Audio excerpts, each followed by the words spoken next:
This full moon might possibly spark your telepathic abilities, but for sure it's going to spark your curiosity because the moon is in Gemini and that's what Gemini does best. It's flexible, it wants to understand cause and effect, how things behave, how things are connected to each other. And it's a sign known for being open, for being open-minded, for having a love and a craving to learn and understand. Hopefully it will also provide us with an extra sprinkle of humor that we might really urgently need to help move us through these intense times. So why telepathy, you're wondering? Well, I want to read to you the Sabian symbol for where this full moon is taking place. By the way, that will be on December 4th or 5th, depending on your location. But first, I want to start off by just giving some of the basic facts about this full moon. Of course, we have the moon in Gemini, and because it's a full moon opposite to that, we have the sun illuminating it in Sagittarius. They're both in 13 degrees and several minutes. And the sun is on one side accompanied by Venus, on the other side accompanied by Mars. Everything in Sagittarius. Mars is also conjunct to Juno. I'm going to talk a little bit about some asteroids later in this video. And it is a lot. Like, we have many, many aspects with this full moon. Sometimes there's more, sometimes there's less. So I will try to make it as concise and clear as possible without leaving out any important relevant insights and turning it into a really short, watered down version of what astrology actually is, because there is so much rich information here to share with you. We have the Sagittarius and Gemini axis that is really asking us about maturing ourselves, and it is addressing communication. It is addressing information, how we gather information and what we do with that information. Gemini being more interested in learning a little bit about a lot of things. Sagittarius being more interested in learning everything it can about one topic, to really become an expert, to really craft a foundation that is long lasting, that is able to really alter the mind, while Gemini is often focused on having that quick fix and also having that curiosity to just be inspired, and is open to learning many different perspectives. So we're kind of in a push-pull dynamic between those two. It's always important to include both with an opposition. It's not about finding out which one is correct. It's always a spectrum, and opposites always learn from each other and are teaching each other all the time. Let me read to you the Sabian symbol for where the sun and the moon are actually in this opposition right now. The moon is in Gemini, and here the symbol reads, "Bridging physical space and social distinctions, two humans communicate telepathically. Keynote is the capacity to transcend the limitations of bodily existence."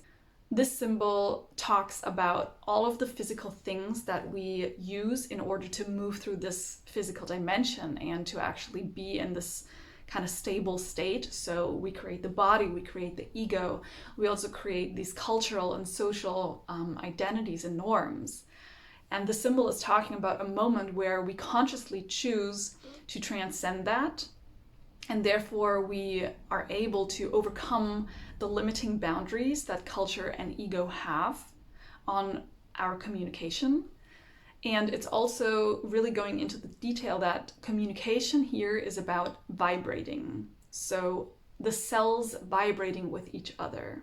The communication may happen more directly from mind to mind, and we might feel more information and more curiosity about understanding what is actually the vibratory resonance that is happening here, to allow that information to be used in order to transcend limitations that we've been experiencing. Now let me read to you the Sabian symbol for where the sun is right now in Sagittarius. It reads, "The Great Pyramid and the Sphinx." The keynote is, "The enduring power of occult knowledge and of its quasi-divine custodians, the seed humans of a previous cycle of existence." This symbol, also very exciting, is talking about the knowledge, the old knowledge, the traditional knowledge, and that it is still attainable. We can still acquire it, and we can do that through traditional means. Now, I think that these are very, very interesting symbols, and what they're kind of highlighting is that we are in a process of discerning between information. And I think this is very important right now because all of the process that we've gone through in the last weeks, a lot of it has been around understanding what is it that we're actually really here to do.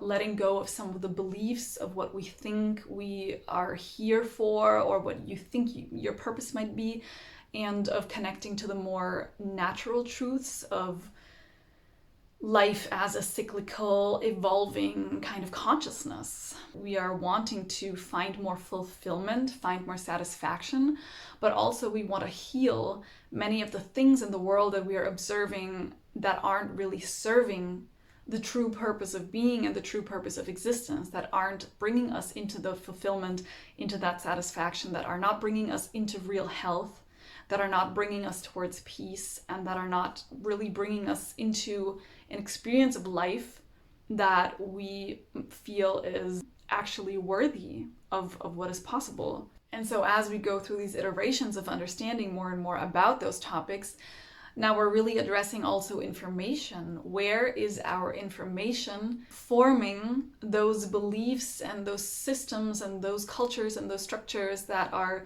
really keeping the way of living in place as it is actually not serving us? And where can that communication happen on a more direct level, a more pure level, because there's not so many distortions if it's a more direct, clear, like cell-to-cell communication, or just like one person to one person versus one person through a line of 15 people, this game where you whisper something in the ear and then it comes out, and then it might be a completely different word at the end. So really understanding how information influences our way of believing, of thinking and feeling, therefore. Also to consider the whole spectrum of what is information. So information is not only words, that's one way of informing.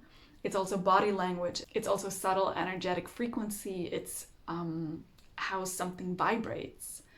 It is how something expresses itself outwardsly.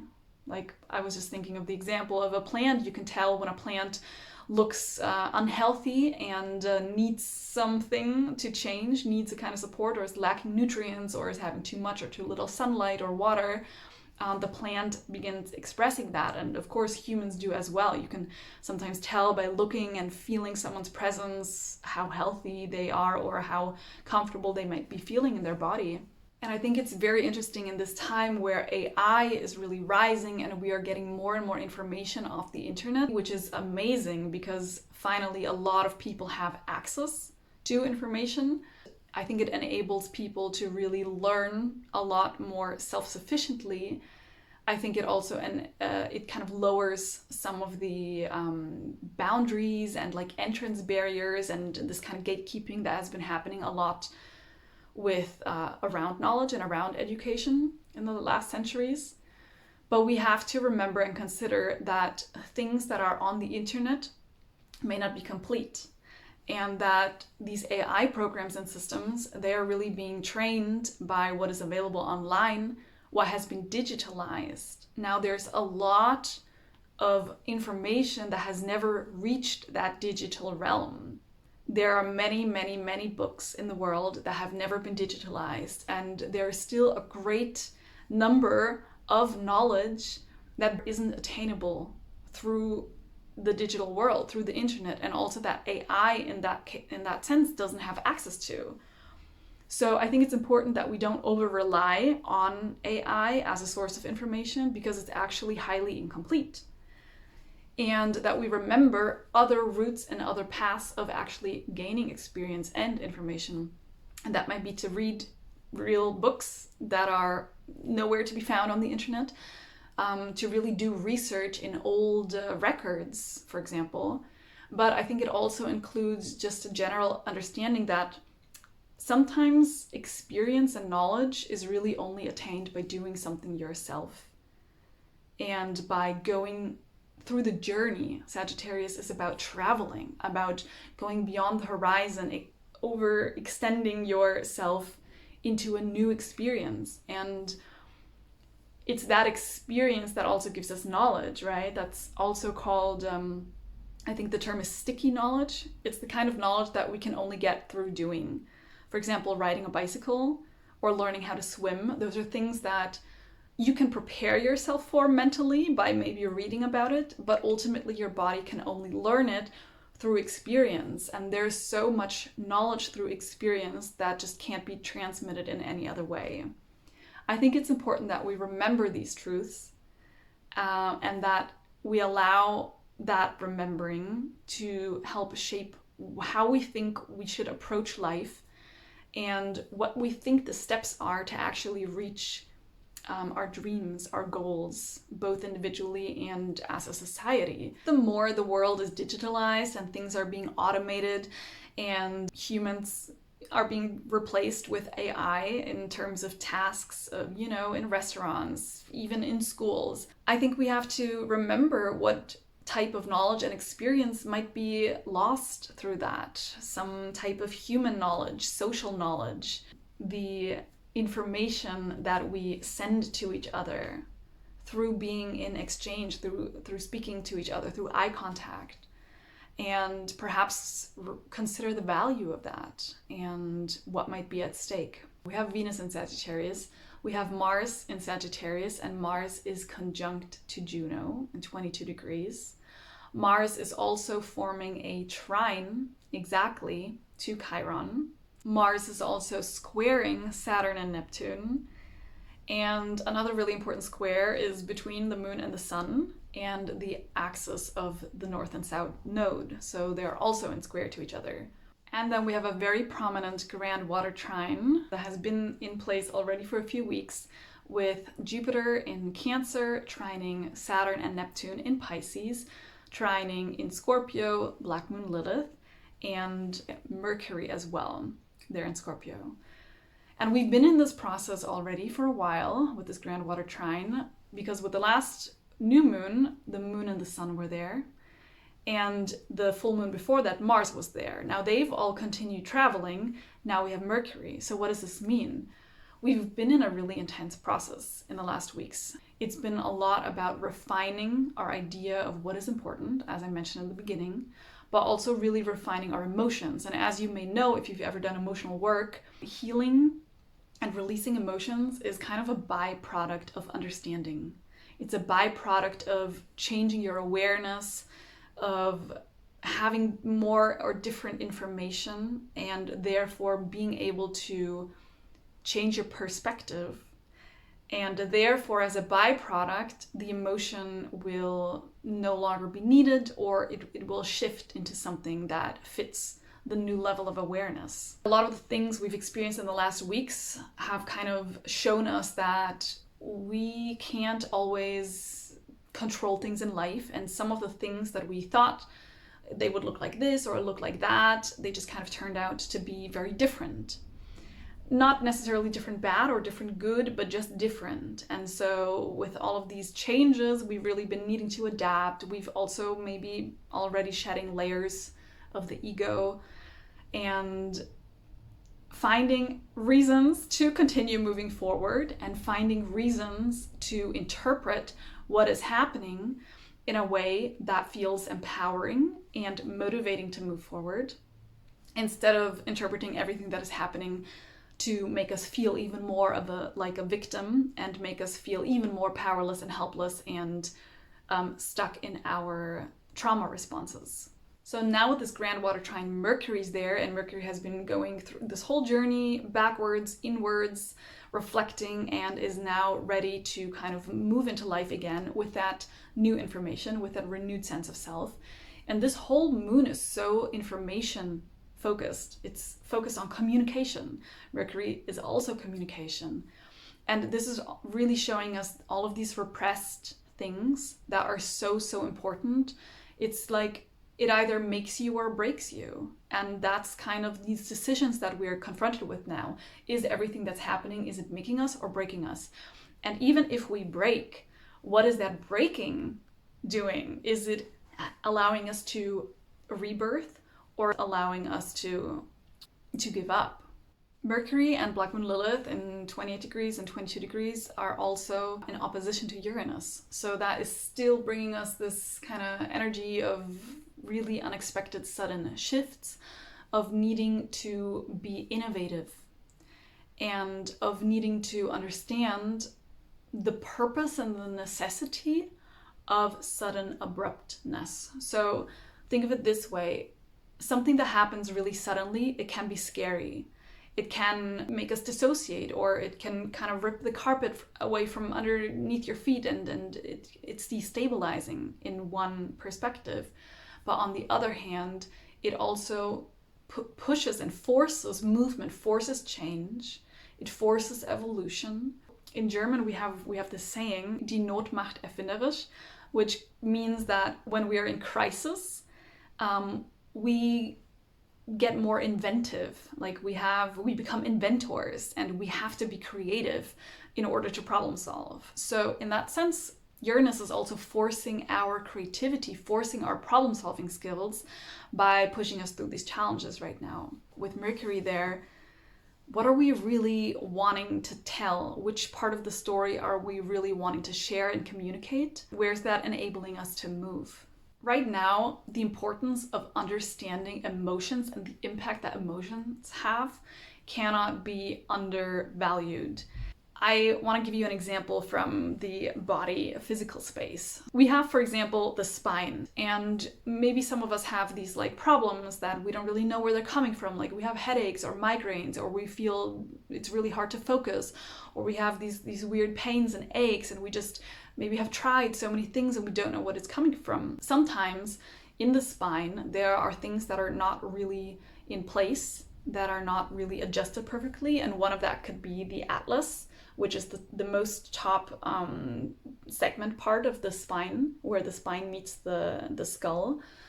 And if that atlas is somehow like shifted in one direction or the other, that can lead to all of these problems. And a lot of people don't know this, and it's often overlooked, for example, when neurologists are searching for reasons for things in the brain, but it's actually a very mechanical reason. So people who have their atlas fixed and put into place often find relief from symptoms that they've maybe been carrying around for decades. And it shows us how one overlooked very important segment of a whole, system, the spine, can contribute to many different issues and problems. And if we really find that one thing in the depth, in the root, that one thing, and this is right now the grand water trine, so this is about emotions. If we find that one emotional thing that is really just blocking everything else, and we are able to heal that part, everything else might finally be able to flow again. And sometimes we need a little bit of help with that, and that's totally fine. And sometimes the reasons that those emotional blockages or limitations are there, they can be so like fundamental, foundational, but we might not even know about it. There's so much information that isn't really being generally accepted or known by this kind of like these establishments that are controlling what scientifically counts as correct or as incorrect. And there's a lot of scientific valuable knowledge from all around the world that isn't being valued and considered as kind of real knowledge, but it is. And it's so important that we bring these knowledges back into our regular way of thinking and going about when we talk about medicine, body health, and all of those topics. When we think about the last cycle where we were questioning the actual laws of nature and those perspectives that bring us more into understanding our truer purpose that is more connected to the natural law, we also might be more understanding right now that everything in nature is connected to a purpose. And all of these natural processes, the more we intervene in them, we might sometimes be allowing an important thing that needs to happen to not happen, which can seem like a benefit in the moment, but can also have a consequence later on. For example, birth. While the body moves through the birth canal, really important processes happen to the baby that is being pushed through. One of them is the pressure it feels, and it creates important stimuli for the nervous system and for the body to do things, and that may affect our muscles, our spine, even up all the way up into adulthood. If we haven't had that experience because, for example, there has been a C-section and the belly has been cut open and the baby lifted out, then it doesn't have that natural trained response of this kind of sticky knowledge that you can really only have through experiencing. Another really important thing is, the bacteria the baby also receives through going through that birth canal that are really important for the composition of the digestive system, of the microbiome in the body, which is connected to health, which is connected to the brain activity, which is connected to psychological experience. So when we just alter these things, of course, in moments it can be life-saving and necessary, and it's amazing that we are able to do that, but then we might have to have additional resources and additional help later on in life to rebalance some of those experiences that the body needs in order to have a healthy spine, a healthy gut, and whatever else. This grand water trine is also really deeply teaching us about fascia right now. I feel it's coming up a lot in the collective, and I'm somehow learning more and more about it as well. The importance of what even the fascia is in the body. We've maybe heard the term fascia release, but do you really know what its purpose is and why it's there? It's this crazy web of tissue that stores little water droplets that can break and reassemble themselves elsewhere. Not only does water store information and emotion, so the fascia stores information and emotion, but also it really contributes a lot to holding things in the body as well, like the spine and the muscles. Sometimes it might not be enough to focus on fixing the bones or strengthening the muscles in order to really find the health that you're seeking, but it might be necessary to address the fascia because they're actually a really important contributing factor here. I had a little symbolic moment like that myself this week with my refrigerator because somehow there had been ice developing. It just started in one area and then kind of went to another area, and then the end result was that the door wouldn't close properly anymore. The suction function of the door just didn't kind of lock in place. If you would just look at that scenario and you would see, oh, the door's not closing, the first impulse might be, okay, the door is defect, or the rubber of the door needs to be replaced. But actually, it just has to do with all the ice that has been formed. So what needed to be done was to defrost it, clean it all up, and after that the problem was fixed. So that's kind of the process that we're in right now with our bodies. It's like, yes, we look at from the outside, we're like, oh, this area and that area, but actually inside our emotions, the ice that has been forming inside of us, all of these things that have made us really rigid and that are contributing to other functions not being able to be performed naturally and normally anymore, those areas actually need to be addressed. And then once that is solved, everything else will be fine again. Everything else will be fine again. Collectively, we're worrying a lot about capitalism. We are worrying a lot about the state of health and peace, or lack of peace on Earth. And I feel that if we really address those root emotional causes, which is people feeling insecure, why? People feeling afraid of each other, why? People feeling unhappy and unfulfilled, why? People feeling greedy, why? People feeling privileged and entitled, why? And what are all of those emotions? Where are they actually forming? Where is that ice? Where is that rigidity coming from? This is not an easy task, I know, because it's layers and layers, but we've done so much unpacking and unraveling already. And we're in the flow of this already. People are really beginning to understand the importance of those questions. And once we're able to really emotionally help the world get into a different state again, I think that we will be easily able to change our systems and function again in much more healthy ways, because a lot of solutions are already there. They just need to be put in place. The reason why that isn't happening is because people are still emotionally attached to whatever: fear, anger, resentment, lack of knowledge, lack of imagination, very, very personal emotions. So if everybody begins doing their personal emotional work and we support each other with doing collective emotional work, we will be able to change our systems. We will be able to implement many, many solutions that are already being proposed. With Mars there in Sagittarius, in connection with Juno, we might need to remember how to compromise as well. We want to move on. We want to take the higher road, the higher path. We want to do the thing that is connected to values. Sagittarius is all about principles. We want to follow those principles.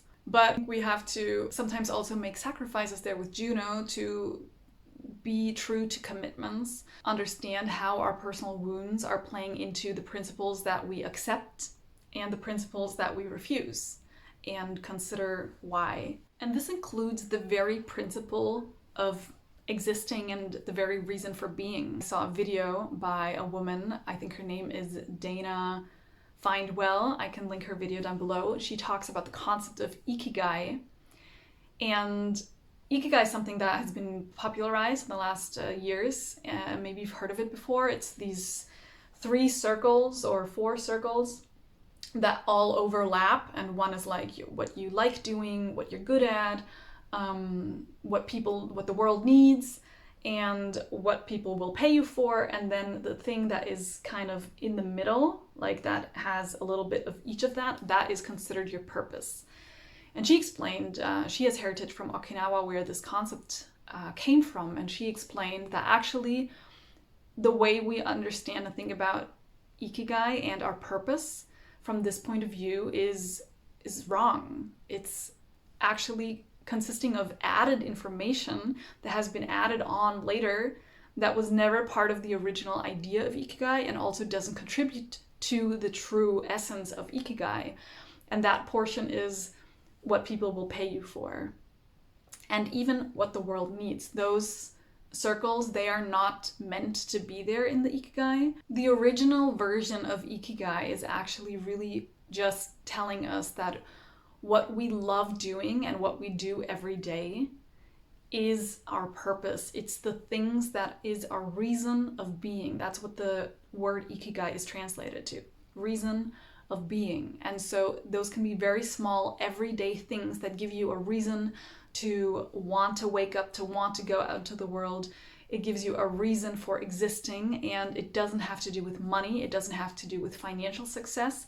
All of those things have been put on by these distorted ideas that are connected to capitalism and worth and value, stemming from the amount of money and the level of hierarchy that you are in this kind of like business mindset. But if we take all of that away, concentrate on the original essence of ikigai, we can remember that our purpose and our worth and our value comes much more from a place of understanding how I want to be every day, and not only what I want to do and where that will take me. I highly recommend watching her video. She's very, very inspiring. She's 61 years old, and she talks about finding purpose and starting life over again in your late 50s, early 60s. And I think we can really, really learn from people who actually have that experience through their age as well.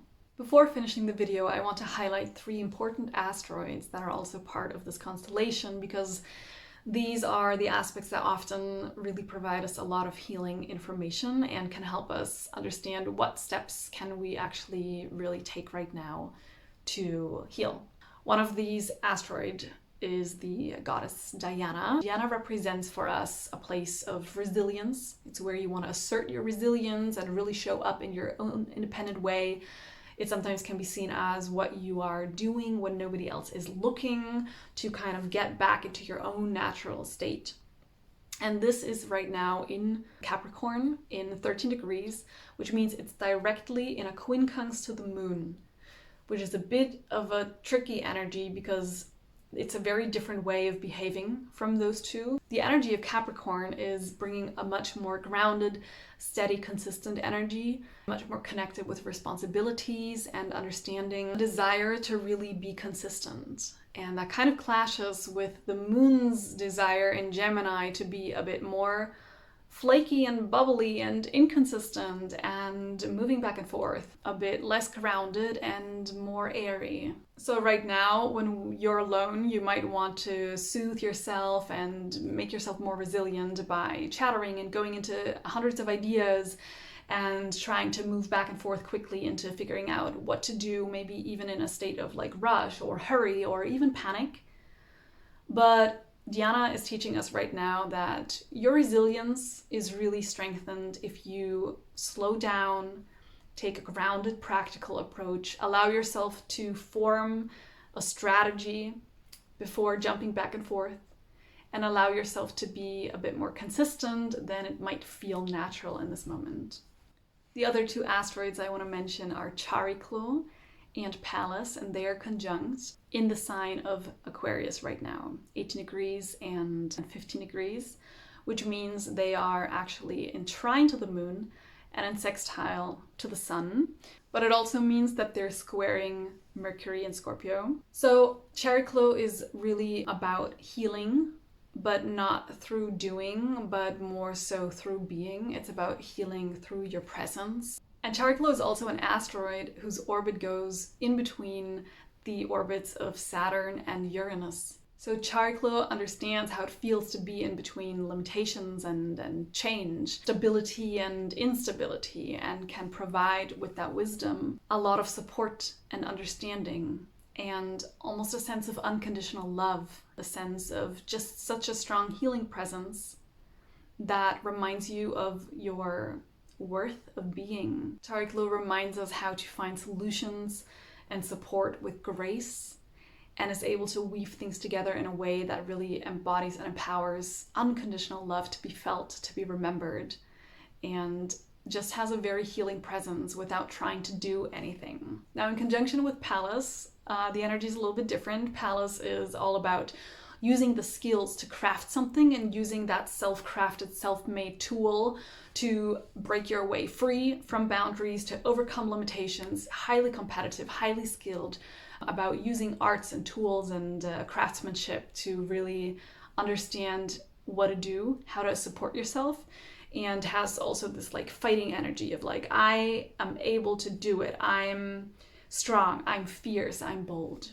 So that in combination with this healing energy, with this unconditional love, I think something very beautiful in sextile and in trine to the moon and sun, really reminding us also with the energy of Aquarius that we are able to really be inventive and innovative. As I mentioned earlier, Aquarius is also carrying that for us. It's about finding solutions outside of the personal and looking more into the collective space, looking more into the beyond your own story, beyond your own feelings, and also learning from doing things, testing things out, experimenting, maybe being a bit different than the norm, allowing that difference and that even that uniqueness to really play a pivotal role in your path and in understanding what you communicate to the world, to yourself, what energy you are actually vibrating into the world. And I think right now, if you can really understand that you are important for the earth and for this life, and your existence is important not because of the things that you do, but because of how you vibrate in life every day, I hope that that can take some of the pressure and some of the false goals out of your realm of focus, so that it can free up your space, your energy, to actually focus on things that are much more in alignment with you, and therefore also much more helpful for the world in a grand scheme. We really have done such a good job of manipulating our idea of what life is about collectively. And right now we're doing the grave work of digging ourselves out of the grave of capitalism and bringing ourselves back into life, back into aliveness, back into living, back into magic and mystery and imagination, and back in connection with our true power, with all of the magical things that this vessel can do, that your vessel, your body is doing every day and every moment. All of the energy, all of the magnetic field that your heart is creating, your brain is creating, all of these waves and frequencies that are actually, you are sending into the space that you meet. When you remember that that is what your body is actually doing, maybe you can begin to grasp what a gift it is that you are, and the power and the potential that you hold. What you can do if you collaborate with your body, if you collaborate through intention, through awareness, and through strengthening through healing, through allowing, through experimenting and being brave, being curious, I think is what this full moon is ultimately about. If you've made it this far into the video, thank you so much. I'm trying really hard to keep the videos short and concise, and at the same time astrology is so complex and I really don't want to leave out important information and turn it into this watered down, fast-paced clickbait astrology that I see so much of. So thank you so much for supporting actual depth of knowledge to come out, and for bringing the willingness to sit and listen and actually receive this information, for believing that it is important and valuable and synchronized with your life. For you, if you're still here, I have a little treat. If you want to have some musical activation with this full moon, there's a song that has just been coming to me the whole time that I've been preparing for this video. And it's the melody of a song by the Beatles called All My Loving. Perhaps you know it. And I think that that song, by the lyrics, encompasses a lot of the energy of this Sagittarius and Gemini axis right now. It literally speaks about sending the loving to someone who's far away, that they should remember that I will stay true, is what they sing, which is Mars in conjunction with Juno, is saying like, I'm loyal, I will stay committed to you, you do not have to worry. While I'm traveling, while I'm in Sagittarius, moving far away, all I can do is send my love to you, which is this telepathic communication, this heart-based vibratory communication. They're singing like, I will write a letter to you every day while I'm away. So doing that as a daily practice, doing that every day, doing it consciously, being aware of what you're doing. And they sing a line, something about like pretending that I'm kissing the lips that I'm missing, and then hopefully my wishes and dreams will come true. So that is also reminding us of the power of imagination, manifesting. By already pretending that something will happen, you are contributing to the likelihood of that happening. I think this song is really very fitting. It's interesting how this information comes to us. And I think this is also an example, if you want to do that yourself, if you're like, how do you receive information? How do I do telepathy? Well, you probably have a lot of things that are coming to you all the time already, naturally. The real important thing to do here is to take time, to take a moment, to notice what is going on, what is happening, what thought are you having, what memory are you having, what song, what melody is coming to you, what word do you suddenly have in your mind, and giving it value, treating it as a piece of valuable information. Therefore, you will also communicate to yourself, to your brain, hey, this is important, I acknowledge that it's important, and your brain will likely guide you more easily to recognize and notice those things because it understands that's something we want to be focusing on. You can do that and test it out for yourself, and maybe you've been receiving a telepathic message that you want to share with all of us in the comments, then feel free to do so.